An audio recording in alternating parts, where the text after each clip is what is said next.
Good morning, everybody. I want to start by saying to everyone, students and faculty alike, how much I miss seeing you. To the seniors in particular, and especially to the 13 who have found themselves delivering brilliant, innovative senior speeches from their homes or their yards or empty auditoriums or virtual auditoriums, I want to thank you for your creativity, your agility, your insight, and your candor. This situation has hit the class of 2020 particularly acutely and hard, and I am impressed with the way you have responded with your whole feeling selves. I've seen some of you making lemons out of lemonade, for sure, but I've also seen you sitting with your sadness, writing into it, naming your grief for what it is. I admire all of this in you in equal measure. Just as many others have noted, being away from school has brought into stark relief for me what I most value in this world. Perhaps surprisingly, it's not shoes.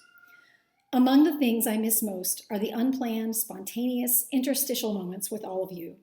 The passing greetings in the quad, the quick game of the mind at the picnic tables, a brief conference about something you're writing. Among these unplanned moments, I miss those with Jacob Koster's Something Awful. Over the last several years, Jacob is one of the seniors I've known since middle school.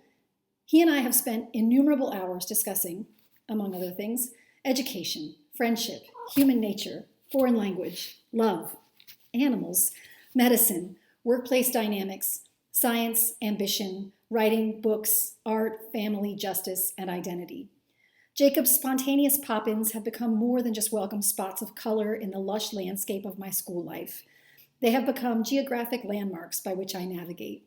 When Jacob leaves my office, I feel more connected with him, of course, but also with my own life, with my own friendships and family and love and ambition and art and identity. That is perhaps Jacob's magic.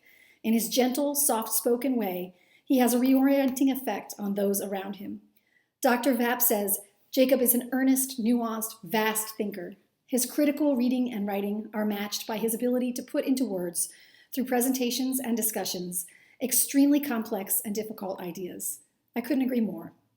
Perhaps because he is such an invested and sensitive listener, Jacob is remarkably able to synthesize abstract concepts and express them in vividly concrete language, or images. Last semester in memoir, I watched as he helpfully articulated the form of another student's writing using geometric shapes, which I believe helped her see her own work with fresh eyes. And wouldn't you know it, when I received Jacob's first speech draft over email, it too came accompanied by a sketch to help explain the structure he was aiming for.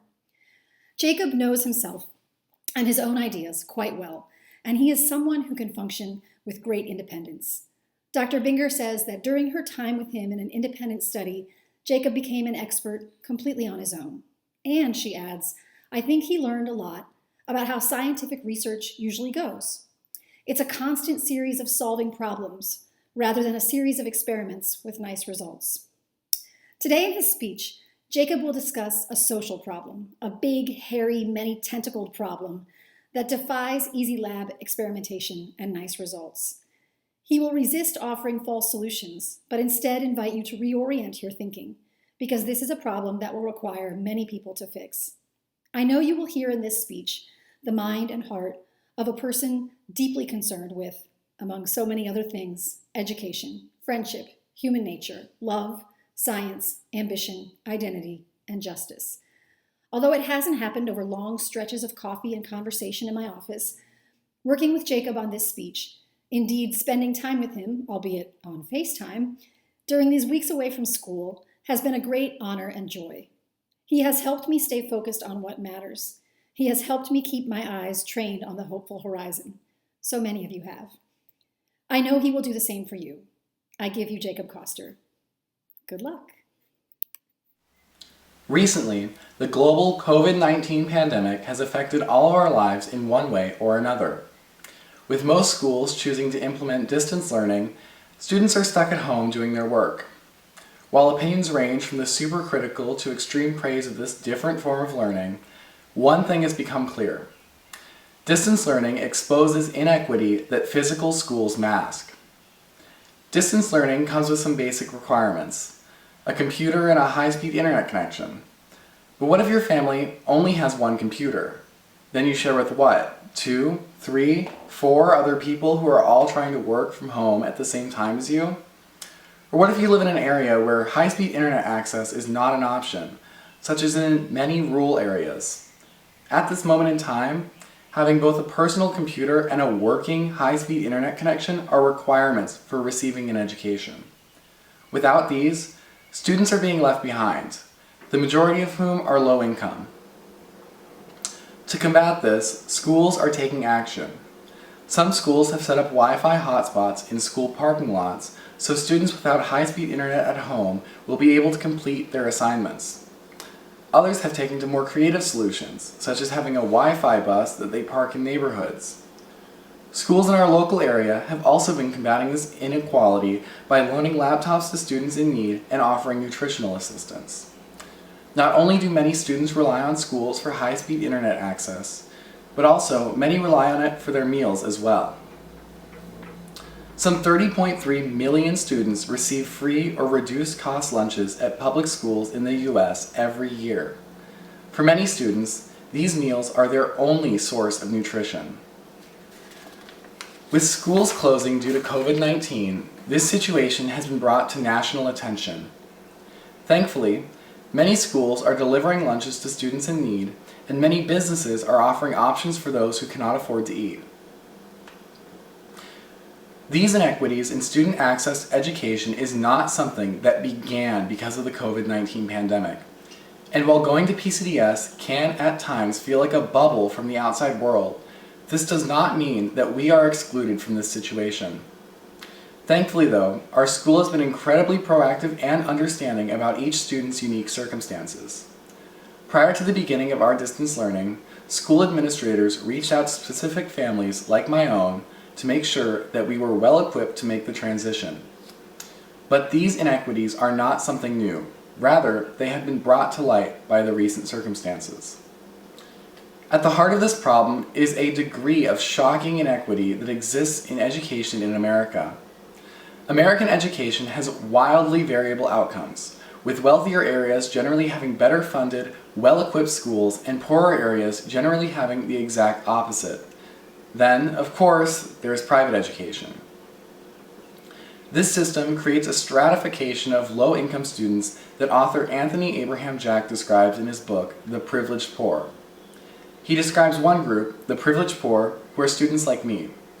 These students come from low-income backgrounds, but through scholarships are able to attend schools that prepare them very well for college.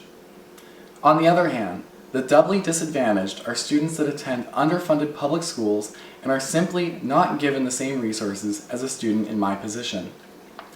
By attending PCDS, I have been set up on a track for success in college. I have no fear of approaching my teachers. I have been able to take challenging classes in various fields. I have had excellent advising. However, for many low-income students, the same cannot be said. This leads to what Jack calls the opportunity gap in higher education.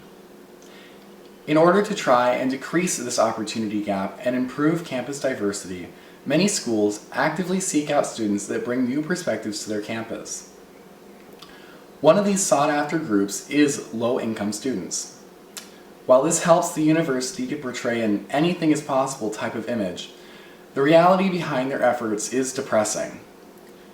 Jack claims that schools predominantly select from a pool of students like me, students who check off the box of low income but have received a privileged education.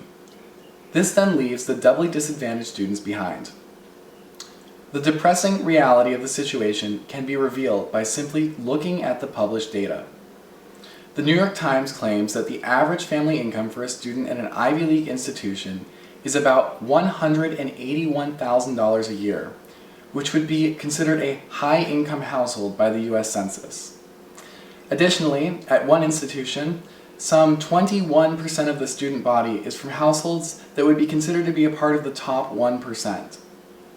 With numbers like these being the norm, it is hard to imagine that this is what these schools consider socioeconomic diversity on campus. But it's easy to see how universities can justify this. Students that go to poorly funded schools are often not encouraged to take exams like the SAT and ACT.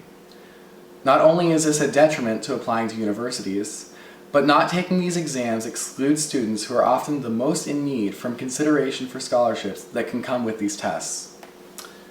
Additionally, some 500,000 high school students at 3,000 schools do not even have an Algebra 2 class offered at their high school.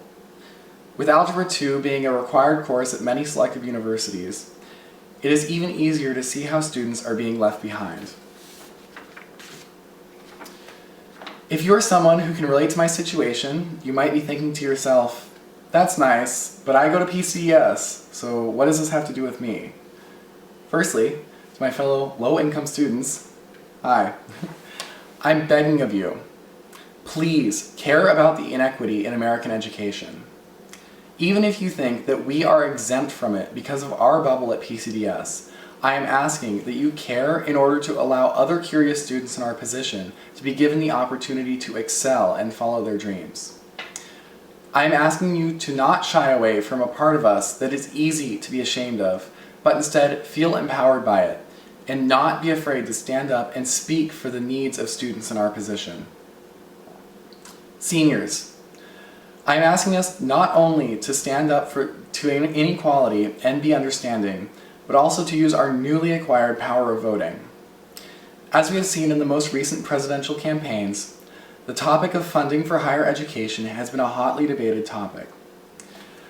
I ask that when you go to vote, that you consider not only your circumstances, but also that of a person who might have many less opportunities than you.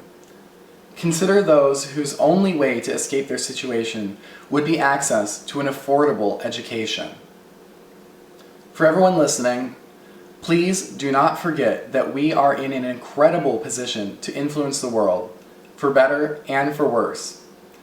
I ask us all to evaluate how education has shaped and will continue to shape our lives.